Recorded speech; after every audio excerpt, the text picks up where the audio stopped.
Hi, I'm Mark Batchow, Physician-in-Chief and Chief Academic Officer at Children's National Medical Center. Thanks for coming today to learn about the ACGME's Milestone project. Come join me as we journey through the milestones together. As you've just reviewed, the ACGME and the American Board of Medical Specialties introduced 6 domains of clinical competency over 10 years ago. Throughout the past several years, we've begun to look more closely into these competencies, specifically within the context of medical education, focusing our attention on educational outcomes in these domains, rather than solely focusing on the process of education. But now that we've defined these competencies, how do we assess them? Our leaders in medical education here at Children's National are devoted to training the best doctors we can. But what tools do we have to assure effective assessments of professional development? Thank goodness, up in the ivory tower, the fearless leaders of the ACGME and the American Board of Pediatrics have partnered to initiate the Pediatric Milestones project, which refines the 6 core competencies of patient care, professionalism, interpersonal communication skills, medical knowledge, systems-based practice, and practice-based learning and improvement. These groups have further defined the 6 domains of a competent doctor with sub-competencies, giving us guidance in how we can evaluate our learners and ultimately move towards meaningful outcome-based assessments. Starting in 2013, our accreditation as an institution will require us to not only incorporate the Milestones project into our daily lives, but also generate reports to track our trainees as they advance through our institution. So what is a milestone, you might be wondering? Well, a milestone is a description of behavior within a specific competency that guides a learner and their mentors along the roadmap to clinical mastery in a particular domain. We all understand developmental milestones as it relates to children, but we too develop as physicians from novice to expert over time.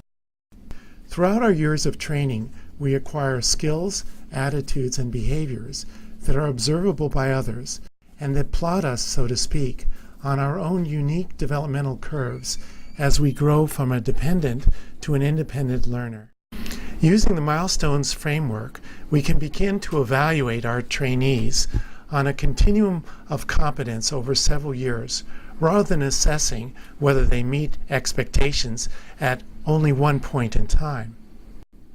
Now I'd like to orient you to the general layout of the competencies and milestones.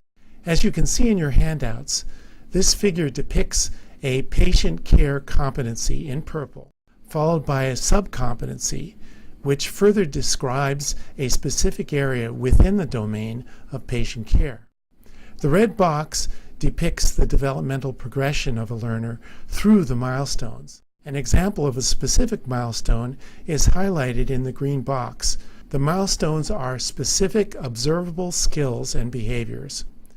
The milestones give us measurable tools with which to evaluate our learners and ourselves as we assess the competencies of our physicians in the 6 key competency domains. So you might be thinking, this is great, but how will this affect me? If you're a resident, you will be evaluated using the milestones during each rotation.